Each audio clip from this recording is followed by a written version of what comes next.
अध्यक्ष महोदय, मोफत विजेची घोषणा झाली, 7.5 HP पर्यंतच्या मोफत वीज मिळणार असं सांगितलं. परंतु अध्यक्ष महोदय, आज जर परिस्थिती आपण जाऊन बघितली तर 2-2, 3-3 दिवस, 5-5 दिवस शेतकऱ्यांना लाईट मिळत नाही. कमीत कमी रोज 8 तास तरी लाईट मिळाली पाहिजे. आज माझ्या जिल्ह्यात असेल किंवा महाराष्ट्रात असेल, ओव्हरलोडमुळे शेतकऱ्यांना लाईट मिळत नाही. आपल्याही मतदारसंघात तोच प्रश्न असेल.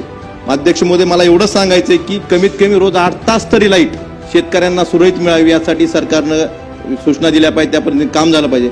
अध्यक्ष महोदय, RDSS ही केंद्र सरकारची योजना आहे.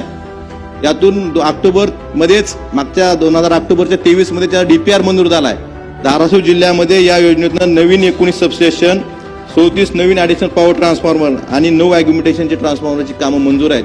अध्यक्ष महोदय, या योजनेची जर कामं झाली असती, टेंडर झाले असते, तर ही कामं पूर्ण झाली असती, तर आज ह्या लाईटचा तुटवडा पडला नसता. अध्यक्ष महोदय, एवढीच विनंती आहे.